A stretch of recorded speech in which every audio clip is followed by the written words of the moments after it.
Hello everyone. Today I'm going to share my thoughts on what editors look for. I am Dr. Lalit Maini, Editor-in-Chief of Indian Journal of Orthopedics. Why I am talking about this is because I've been in the editorship for over a decade and a half of various journals. I can tell you one thing, that publication, especially in healthcare, has evolved in the last few decades and evolved for good, meaning it has got some better structure now.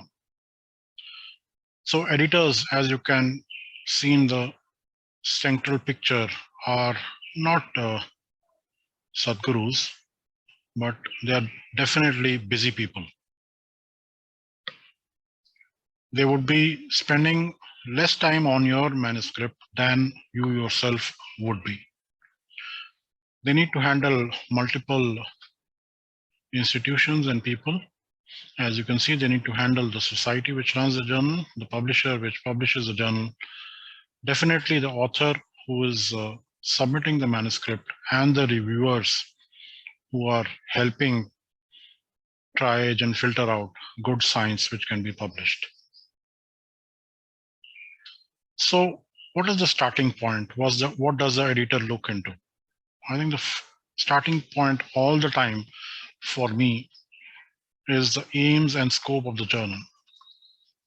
As soon as the manuscript reaches me, the first thing I look into is whether it fits the aim and scope of my journal. So how do I know for an author if my manuscript matches a journal's aim and scope? It's very simple. Go to the website, look at the aim and scope, and at times the title of the journal itself tells you about what it's about. Like the Indian Journal of Orthopedics would be publishing topics on orthopedics, and since it is from the Indian subcontinent, it would give more emphasis to the regional problems related to orthopedics. For example, if I get a publication on maybe evolving education patterns in sub-Saharan countries, that straight away doesn't fit into the aims and scope of my journal and would get a polite rejection from me itself. The second easy way to understand the aims and scope is go through a few issues of the journal on the website and see what sort of articles get published, because there are always small little gray lines between what is taken in and what is not. So what am I looking at? The article has reached me. So the first thing which opens up for me is this page, which is a busy page, which tells me what all is pending. And the first thing about the article which comes out is the detail of the article, which is the cover letter, the abstract, the conclusion, and the references.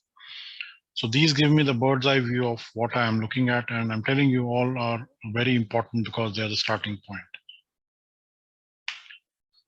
Next is the type of manuscript. The top three, the editorials, the case report, and the letters, are less preferred unless invited.